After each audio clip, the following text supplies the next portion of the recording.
Ce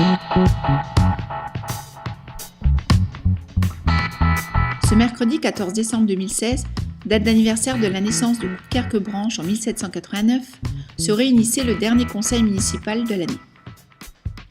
Une nouvelle fois, les élus coudekerquois ont fait preuve sur de nombreux points de beaucoup de réactivité. Face à la fermeture toute récente du cabinet de radiologie situé en centre-ville sur le boulevard Jean Jaurès, la ville a fait le choix d'acheter le bâtiment. Ainsi, l'activité pourra être poursuivie et les habitants ne seront pas pénalisés. La réouverture de ce service de proximité, qui deviendra une maison médicale encore plus complète, est programmée pour le printemps 2017. Les médecins libéraux propriétaires de ce bâtiment et du cabinet ont décidé de ne pas continuer l'activité.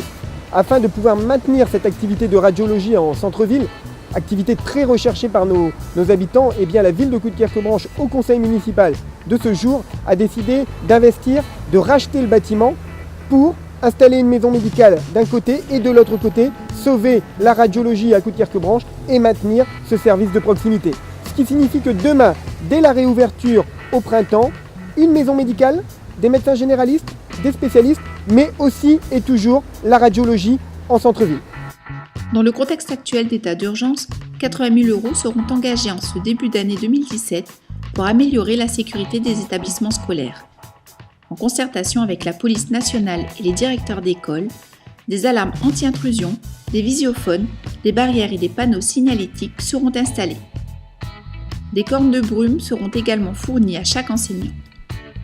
Une subvention de 34 000 € a été accordée par l'État à cette occasion.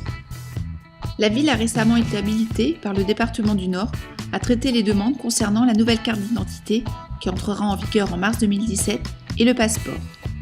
Ainsi, il ne sera pas nécessaire d'aller dans une autre ville pour ces titres réglementaires puisque le service démographique de Coudekerque-Branche sera équipé d'un dispositif numérique de recueil de demandes.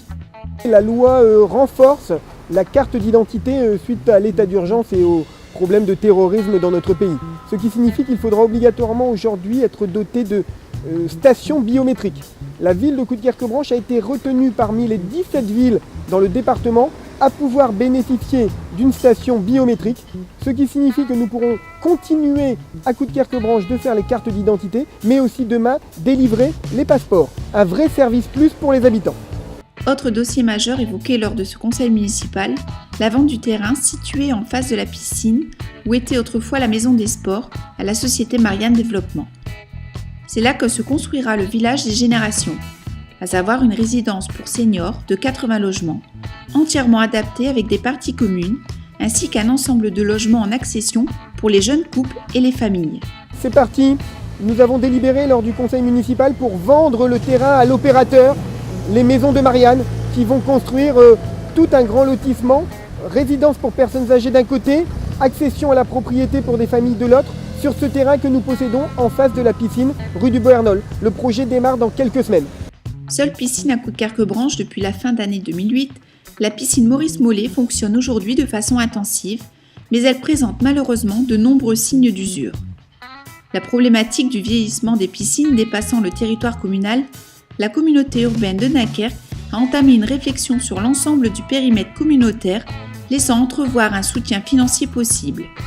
Afin de proposer un projet le moment venu, le conseil municipal a pris les devants et a validé l'étude technique de la rénovation-extension de l'actuelle piscine.